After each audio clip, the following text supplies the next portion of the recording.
Click to hit நண்பர்கள் அனைவருக்கும் வணக்கம். இந்தியாவுக்கும் பங்களாதேஷுக்குமான ஃபர்ஸ்ட் டெஸ்ட் மேட்ச் வந்து சென்னை சேப்பக்கத்தில் வந்து இன்றைக்கி ஆரம்பிச்சது. டாஸ் வின் பண்ண பங்களாதேஷ் அணி வந்து இந்திய அணி வந்து பேட்டிங் பண்ண வச்சாங்க.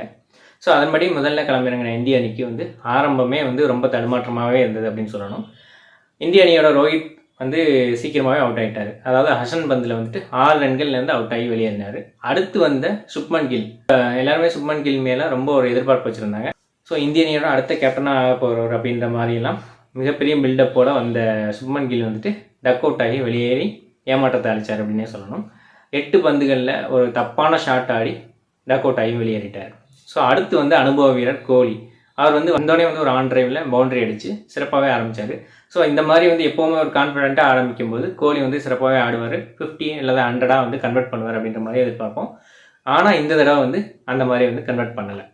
ஹசன் பந்தில் அவரும் வந்து அவுட் ஆகி வெளியேறிட்டார். 6 ரன்களில் அவுட் ஆகி வெளியேறிட்டார்.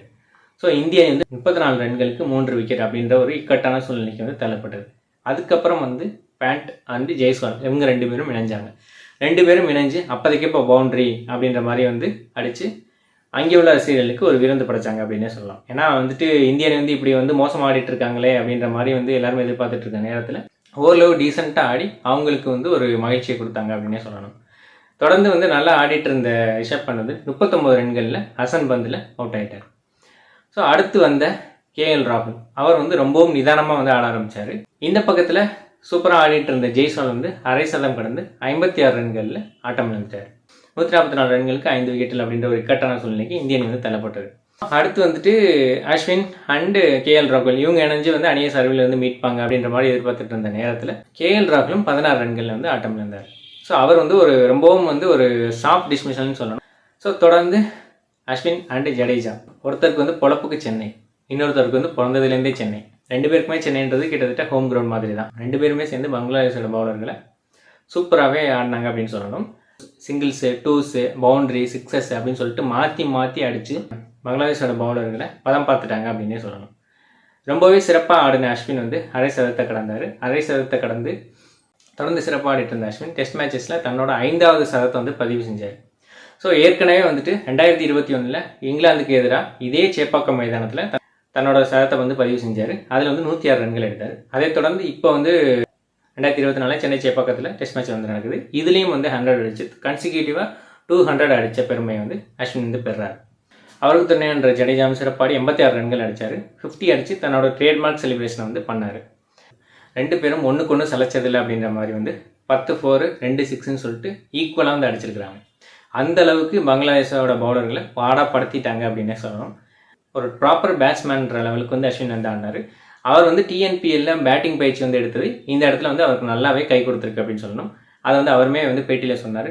TNPL வந்து பேட்டிங் வந்து ஓரளவு பயிற்சி எடுத்தது இந்த இடத்துல வந்து நல்லா உதவி பண்ணியிருக்கு அப்படின்ற மாதிரி வந்து சொல்லியிருக்காரு. இந்திய அணி வந்து முதல் நாள் முடிவில் 339 ரன்களுக்கு 6 விக்கெட் 80 ஓவரில் வந்து எடுத்திருக்கிறாங்க. ஸோ இவங்க 2 பேரும் பார்ட்னர்ஷிப்பில் 194 ரன்கள் வந்து அடிச்சிருக்கிறாங்க.